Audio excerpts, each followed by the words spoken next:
2004चे विधानसभा निवडणुकीमध्ये आदरणीय विलासराव जगतापांनी पश्चिम महाराष्ट्रामध्ये सांगली जिल्ह्यामध्ये पहिलं भाजपचा आमदार निवडून आणलेले सुरेश भाऊ खाडेंच्या रूपानं खरं भारतीय जनता पक्षाची सुरुवात विलासराव जगताप साहेबांनी केली।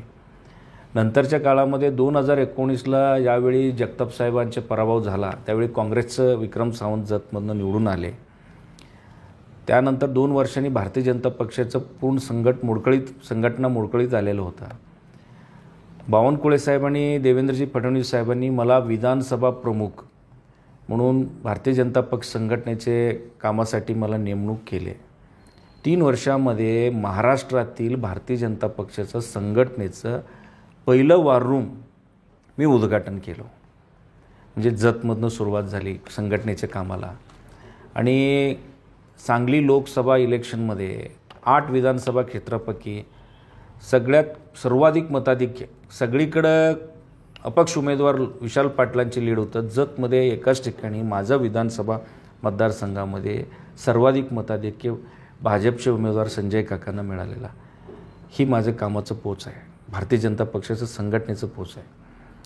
तिसरी बाजू 2024चं विधानसभेत निवडणुकीच्या आधी पक्ष संघटनेचं काम म्हणून लाडकी बहीण असू दे, राज्याची देशाचे प्रत्येक योजना घरोघरी पोहोचवण्यासाठी कमळ चिन्हाचं मी गळ्यात गमछा घालून जनसंवाद यात्रा केली। 320 किलोमीटर मी जत तालुक्यात पायी फिरलो। पक्षाचं एक रुपये घेतलेले नाही आणि पक्ष संघटनेकडून एवढं संघटना करता येते ते संघटना केलं। प्रत्येक घटकाचा मी सन्मान केलो। महिला, युवक, ज्येष्ठ नागरिक सगळ्यांचे मी सन्मान करत फिरलो। त्याचीच फायदा भारतीय जनता पक्षाला विधानसभा 2024ला झालेला आहे। आणि या ठिकाणी आमची भूमिका होता, आपल्या माध्यमातून पण आम्ही सांगितलेलं होतं, विलासराव जगताप साहेबांनी आम्ही भारतीय जनता पक्षाचं खूप चांगलं संघटन जत तालुक्यामध्ये आहे। 2024ची निवडणुकीत स्थानिक भूमिपुत्राला जर विधानसभेला आपण संधी दिलं नाही तर आपण बाहेरच्या उमेदवाराला स्वीकारणार नाही। उपरा उमेदवार आम्हाला नको आहे, आम्ही निवडणूक सक्षमपणे जिंकू असं आम्ही पक्षाला, वरिष्ठांना, देवेंद्रजींना, बावनकुळे साहेबांना सांगितलेलं होतं। आणि आपल्याही माध्यमातून आमची भूमिका काय होता, भूमिपुत्राला संधी नाही दिलं तर आम्ही भाजपचं काम करणार नाही।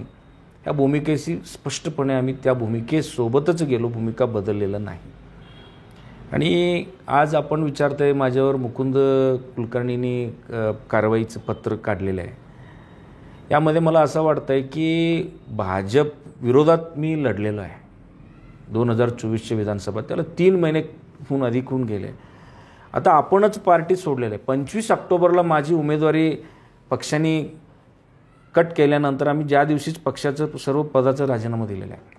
मी विधानसभा प्रमुखाचा राजीनामा दिलो आणि प्रदेश कार्य समितीचं सदस्याचा राजीनामा दिलो। आता 3 महिन्यानंतर की गोपीचंद पडळकरनी स्थानिक स्वराज्य संस्थेमध्ये त्यांचं स्वतःचं महत्त्व कमी होते म्हणून माझ्यावर कारवाई करायची किंवा विलासराव जगताप साहेबांना पक्षातून कमी करायचं, हकालपट्टी करायचं असलं सगळं आग्रह धरून पक्ष कार्यालयातून हा पत्र काढलेलं आहे। पण मला यामध्ये असं वाटतं की मी सगळ्यांशी तालुक्यात चर्चा केलो।